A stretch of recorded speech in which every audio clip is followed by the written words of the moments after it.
Hi friends, this is Radha, advocate from Rayadurgam. ఈరోజు మన లా పాయింట్స్లో మరొక కొత్త ఇంట్రెస్టింగ్ పాయింట్తో నేను మీ ముందుకు వచ్చానండి.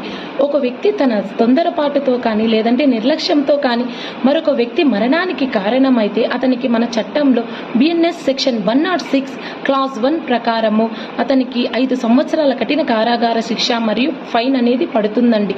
ఫర్ ఎగ్జాంపుల్, డాక్టర్ ఆపరేషన్ టైంలో తన నిర్లక్ష్యం వల్ల పేషెంట్ మరణానికి కారణం అవ్వడం, లేదంటే బిల్డింగ్ కన్స్ట్రక్షన్లో నిర్లక్ష్యం వల్ల పక్కన వాళ్ళ మరణానికి కారణం అవ్వడం, లేదు అంటే వాహనాలు నడిపేటప్పుడు వాహనం నడిపే వ్యక్తి నిర్లక్ష్యం వల్ల పక్కన వ్యక్తి మరణానికి కారణం అవ్వడం, ఇలా ఏదో ఒక విధంగా ఒక వ్యక్తి మరణానికి ఎవరైతే కారణం అవుతారో వాళ్ళందరూ బిఎన్ఎస్ సెక్షన్ 106 క్లాజ్ 1 ప్రకారం శిక్షార్హులు.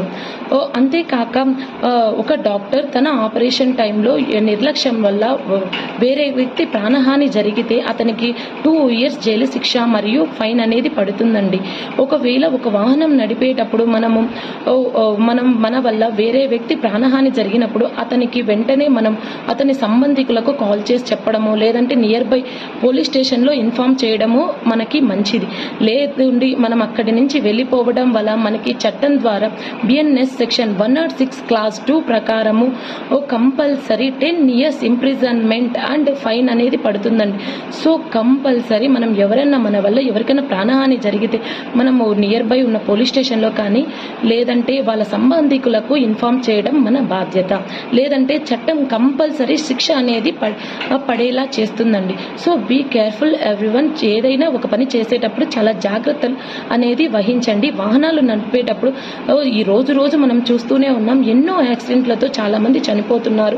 మనం తప్పించుకున్నాంలే, ఇక్కడి నుంచి వెళ్ళిపోయాం అనుకుంటారు, కానీ ఏదో ఒక విధంగా వాళ్ళు దొరకడము, శిక్ష అనేది పడటం జరుగుతూనే ఉంది, మనం చూస్తూనే ఉన్నాం.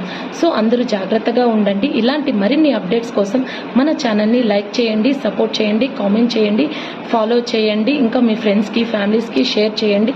ఇలాంటి అప్డేట్స్ కావాలంటే కామెంట్ చేయండి. మీకు ఇలాంటి ఏమైనా డౌట్స్ ఉన్నా లేదంటే ఇష్యూస్ ఉన్నా నాకు కామెంట్ చేయండి. అండ్ ఇంకొకటి ఏంటంటే, మనము ఫేస్బుక్, ఇన్స్టాగ్రామ్, యూట్యూబ్ అన్ని ఛానళ్ళలో మన ఈ కేస్ లాస్ అనేది చెప్తున్నానండి. సో ప్లీజ్ సపోర్ట్ చేయండి. అన్నిట్లో మీరు సబ్స్క్రైబ్ చేసుకోండి. Thank you so much.